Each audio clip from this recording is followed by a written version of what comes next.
Mag-unboxing po tayo guys. Yung pinamili ko sa Divisoria at halagang 3,464. Isang plastic lang po yan na blue. Kalain mo yan, 3,464 na yan. Napakaliit lang na plastic. Pero yan, yung 3,464 mo kapag nabenta mo yan, madodoble yan, matitriple pa. So yung 3,464 mo, kung times 2 mo na lang, edi magiging 6, 7, basta, wala tayong calculator.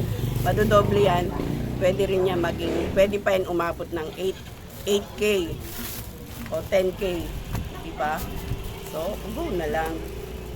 Kaya madali kayong yayaman sa ganitong negosyo. Ayoko sana to i-vlog kasi baka malaman na naman ng aming mga kalaban dito.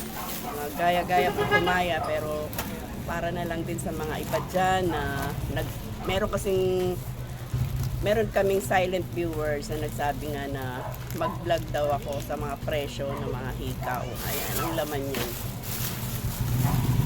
Ang laman. Mga hikaw. Tulad nito, sa mga pearl na lang, tubong lugaw tayo dyan. Kasi ang puhunan lang po niyan ay bali 8 itong binili ko. Na tig 25 lang, isang ganito. 8 yan. Iba-iba. May malaki, may maliit. Itong pinakamalaki. Alam niyo kung magkano ko yung binibenta. Sa isang ganito, ang bentahan ko niyan ay 10 pesos. So, 120 pesos na yan. Ang punan mo lang is 25. O, diba? Ito ay 15 pesos ko siya binibenta. So, 180 na yan. Ang punan ko lang yan is 30 pesos. Nasa likod. 30. O, diba? Kaya tayo masayang masaya pag mga ganito. Ito, merong flat na style. Malaki tsaka maliit. Mabili kasi dito yan sa amin dahil yung mga sumasamba tsaka yung mga nagtatrabaho sa mga gusto nila pearl. Ito ay 10 pesos ko din binibenta pares. Ito ay 15 kasi mas malaki. So 120, 180. Ang puhunan mo lang is 25. So 100 plus ang iyong tutubuin, diba? At etong hikaw na to, ito mabenta to sa mga lalaki guys. Alam niyo mga lalaki, naghihikaw na rin. Ang punan nito is 110. 1 dozen lang yan. So kung ibibenta ko to ang bentahan ko nito is 20 pesos. So 240 yan. 240. Ang puhunan mo is 110. So sobra pa yung puhunan mo sa tutubuin mo. Diba? Take it from me. Take it from Pisay. Dito tayo kumasenso. Sige, gayahin nyo na guys. Ito naman is 75. So, ginagawa nila, tinatalian nila yung pare-pareha 75. Ito dapat 10 piraso. Pero pwede kayong bumili ng kalakalahati para mas marami kayong mabili. Doon lang yan sa suki ko, sa yung pinakita ko. Kasi doon sa iba, bawal kalahati. So, 75. Sa 75 na yan, ang bentahan ko nito is 20 pesos.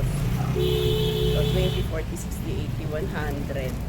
Hindi ko siya ibibenta ng 20 kasi 75 ang puhunan. Ibibenta ko to ng 25. So, 150. So, doble yung tutubuin mo din.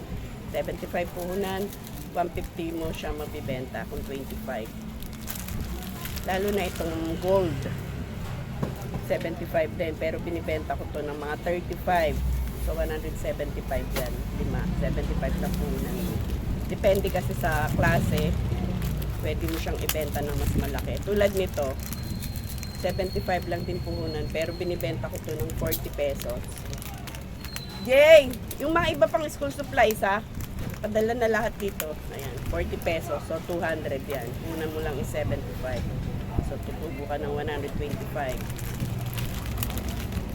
Kasama lahat ng 75. Tinatalian nila yan sa goma. Para pag nag-check ako, alam ko. Chine-check ko rin yan eh. Oo.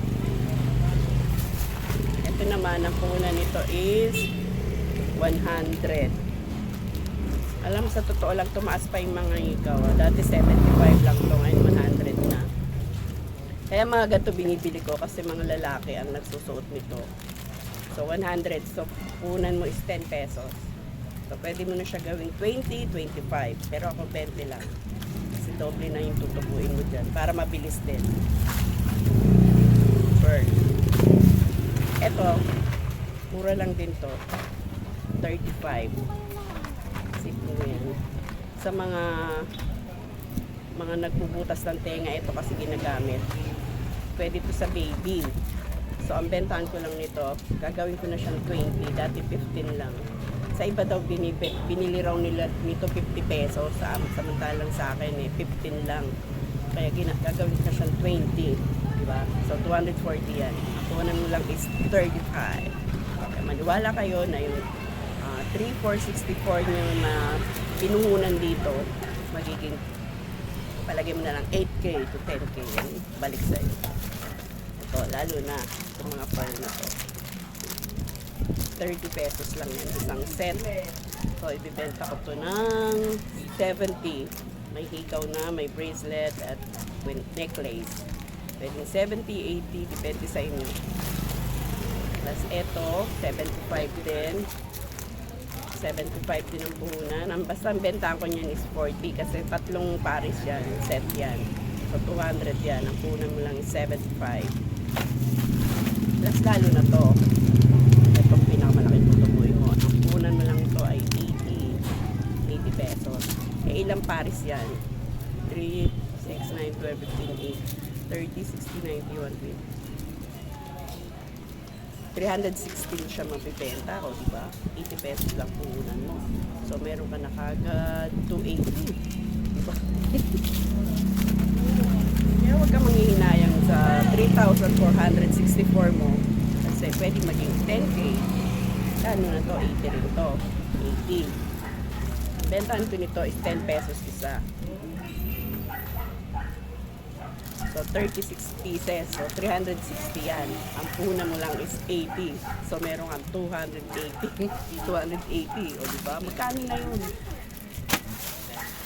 Ito pang hikaw. Punan mo to is 50 pesos lang. So, pumapatak lang siya ng 10 pesos isa. Bibenta ko to ng 20 pesos isa. So, lalo na to. 50 pesos lang din yan. Bentahan ko is 15 pesos ang pares. So, 180 yan kapag napaubos mo. So, meron ka ng 130. Lalo na yan mapipili yan sa mga lalaki. Iba-iba yan. Pinakamabilis sa lahat, ito, yung silver. Malaki, maliit, small, medium, big. Yan ang bibili yung size. Ito, bracelet na 50 pesos. So, 5 pesos lang. Benta ko ito ng 15. Ito, lalo na ito. Mabilis lang ito maubos sa amin. 60 pesos. Benta ko 15 pesos pares. So, 180 yan pag napaubos mo. Ano yun?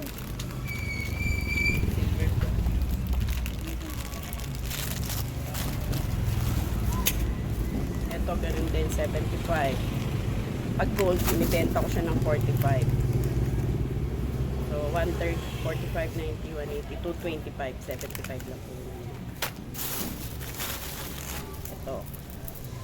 Una mo lang dito is 30 pesos. Ay, hindi. 15 pesos lang. Diba? 15. Binibenta ko to ng 35, 45.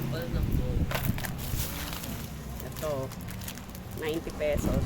Malaki naman siya. Kaya bibenta ko to ng 20. So, 240 yan pag nabenta mo. Ito is 48. Bibenta ko to ng 15. Ay, 20 ko na pala to binibenta. So, papatak siya 120. 48 lang puhunan mo. Ito. Lahat yan sa mga lalaki yan na bibili. Karamihan sa customer ko sa mga ganyan lalaki. Ito ay 90, 120. Basta ang bentahan ko niyan is 20. So 240, 240. Una mo lang is 90 and 120. Pinapalagay ko sa likod yung mga price. Ito ay 60. 15 pesos. So 120. Ito pa. 15 pesos. 15. Puhunan yan is 30. Tapos ito, yung nakarepack, 35 pesos lang yan. 15 pesos ko binibenta. So 180 ang mapapaubos mo to, 180. So mayroon kang 145 bawat plastic. Tubong lugaw. Walang kahirap-hirap. Ito, 50 pesos. Yan, pwede mo rin siyang ibenta ng 15. Pag 15 kasi, 30, 60, 90 pesos yan. So may 40 ka na. Pero bebenta ko siya ng 20. So meron ka ng 20, 40, 120. Ang unang mo lang is 50. Ito, 50 pesos din. 50, bibenta ko to ng 35. So, ano yan? 175. So, unan is 80. Benta ko siya ng 15. So, meron ka ng 70. 10 piraso kasi yan, isang ganyan. And last but not the least, itong mga wallet. Wallet na Maswerte. Wallet. Ito Lacoste. Maganda yung tela niya, texture. Ito punan is 16. Ito ko ng 35. Ito is 25. 50 pesos. Benta ko. Ito ay 35. Ganda siya. Marami siyang lagayan. 35. Bahala na kayo magpresyo. Pero sa akin, ang benta ko ay 60. Pwedeng 70. Yan, mabilis lang din yung maubos. Okay na. Ubos na. Ubos na ang plastic. Yan lang guys ha. Sana may natutunan na naman po kayo sa aking vlog at sa aking business ideas. Lalo na kung 10,000, marami-rami na yan. Maganda ng tignan kung pwede nyo ibenta yan kahit saan-saan lang. Kahit wala kayong pwesto, sa bangketa lang kayo. Okay na yun. Okay, bye-bye and God bless to all. And please don't forget to like, share, and subscribe. Bye-bye. Marami pa tayong i-display. Siningit ko lang ito para mapagbigyan. Shout out sa iyo, Melody Avendano. Shout out and more powers pa sa iyong negosyo. Gayahin mo si Tisay. Bye-bye.